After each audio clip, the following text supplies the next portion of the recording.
Baltasar Ebang Engonga, the Director General of Equatorial Guinea's National Financial Investigation Agency, has been embroiled in scandal after authorities discovered over 300 explicit videos featuring him and the wives and relatives of high-ranking officials during a fraud investigation. Baltasar is notably connected to the country's political elite by being the nephew of Equatorial Guinea's president Teodoro Obiang Nguema. The release of the videos has severely impacted his career and reputation and sparked significant controversy and intensified scrutiny on the Obiang family's governance and conduct. However, reports are emerging claiming that he was set up by his political rival and vice president Teodorine Nguema as a way to discredit Baltasar's impending bid to succeed his uncle and become president of Equatorial Guinea.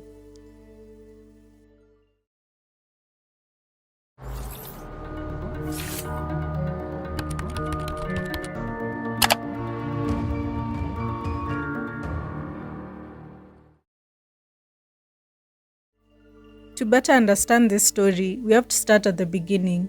President Teodoro Obiang Nguema Mbasogo became president of Equatorial Guinea in 1979 after he overthrew his uncle Francisco Macias Nguema in a coup.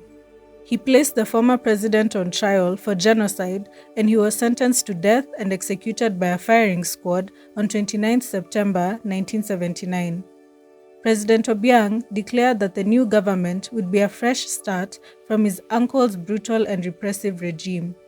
He granted amnesty to political prisoners and ended the previous regime's system of forced labor. However, there was little reprieve for the people of Equatorial Guinea as their new president slowly picked up where his predecessor left off.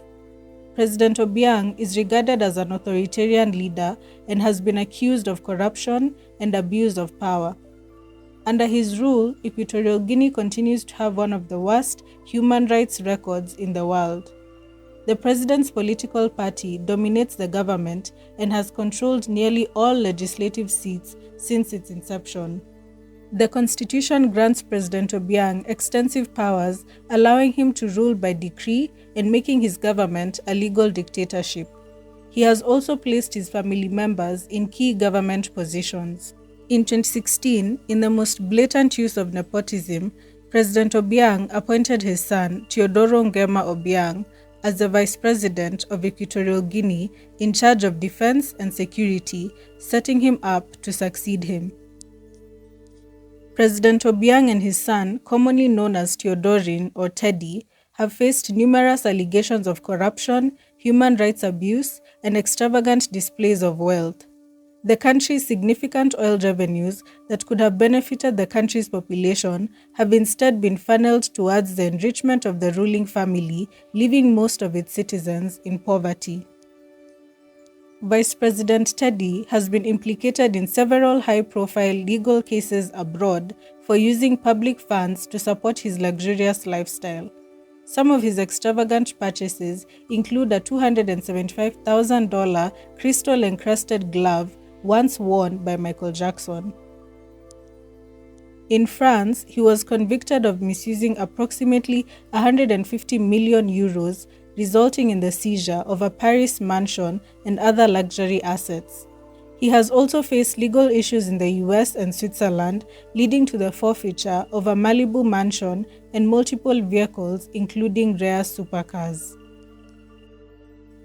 At 82 years old, President Obiang is currently the oldest serving president in the world, and the silent political fight to succeed him is allegedly raging in Equatorial Guinea. Activists allege that Teddy, the vice president, was trying to politically eliminate anyone who could challenge his succession.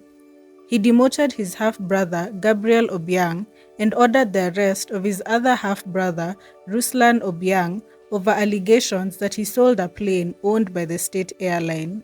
But there was another member of their extended family who was allegedly eyeing the top seat, Baltasar Ebang Engonga.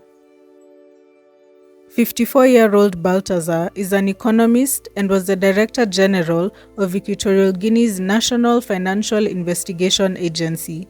His responsibilities included directing initiatives to curb financial corruption in the nation and supervise financial investigations.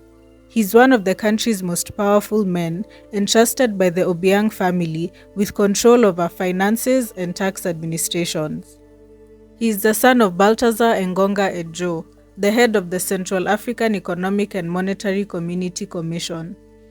He is married with 6 children and was nicknamed Bello by the public due to his good looks.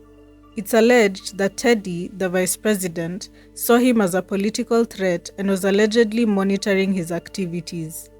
In October 2024, Baltasar came under fire for making questionable transactions of about $2 million from public accounts in Equatorial Guinea to private accounts in the Cayman Islands.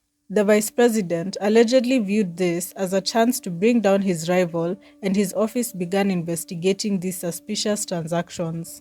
Baltasar was suspended and arrested. His office was raided by investigators, and his phones and computers were confiscated. Officials discovered multiple CDs that documented Baltasar's sexual encounters with prominent women, such as his brother's wife, the president's cousin and sister, the wife of the Director General of Police, and the spouses of over 20 ministers. A few days after the raid, the intimate videos started appearing online. They are believed to have originally appeared one by one on Telegram, on one of the platform's channels known for publishing pornographic material. They were then downloaded onto people's phones and shared among WhatsApp groups, and then posted to Facebook, Instagram, TikTok, and X.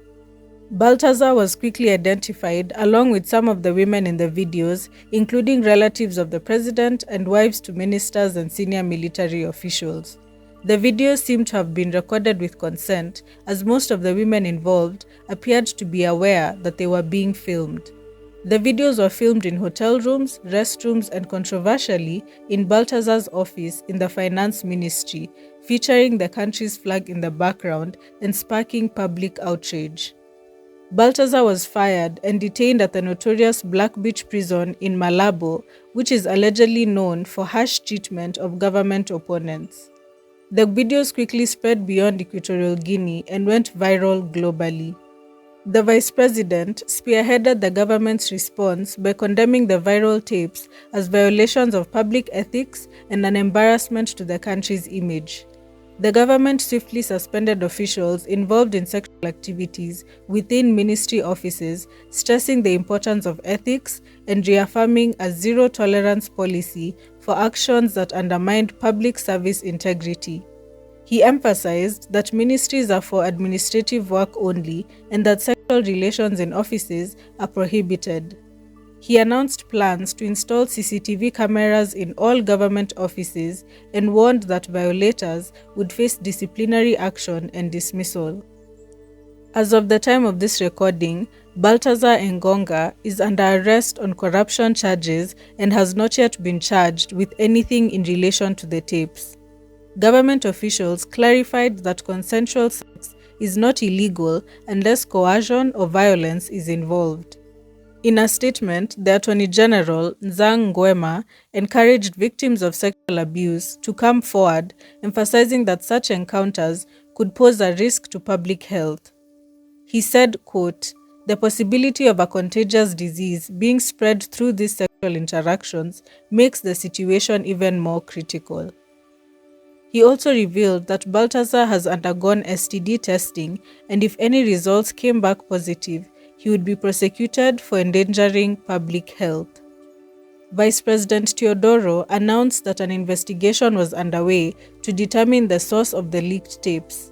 However, the public's suspicions are falling on people within the security forces who are close to the investigation and may have sought to damage Baltasar's reputation ahead of his trial. The police have called on women involved in the videos to come forward and file complaints against Baltasar for the non-consensual sharing of intimate images. In response to the viral spread of the videos, the government has taken drastic steps to disrupt internet traffic in the country. On October 30th, 2024, Vice President Teodoro gave telecom companies 24 hours to find ways to prevent the further spread of the videos. Authorities also banned citizens from downloading and sharing multimedia files via WhatsApp mobile data to limit access to the content. As of the time of this recording, Baltasar remains in detention as investigations continued, and he has since been replaced by Senor Obiang Avomo.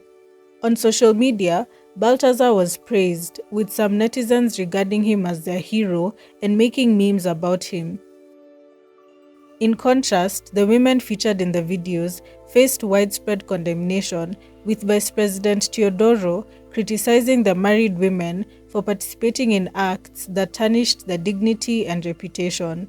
One of the women involved has reportedly sued Baltasar, claiming that she consented to the filming but believed that the footage was deleted afterwards and expressed feeling humiliated by the situation. This case raises questions about consent, particularly regarding the filming, saving, and the use of the videos, as well as the concept of informed consent, where individuals fully understand how their content will be used.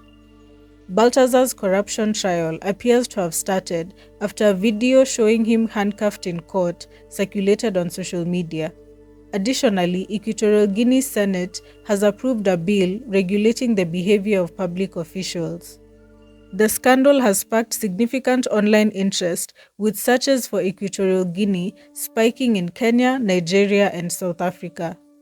This surge in interest has left some activists frustrated and emphasizing that the scandal is just a symptom of the deep issues in the country. Others claim that the government is using the scandal as an excuse to crack down on social media, which has been crucial for spreading information about the country's ongoing corruption and human rights problems.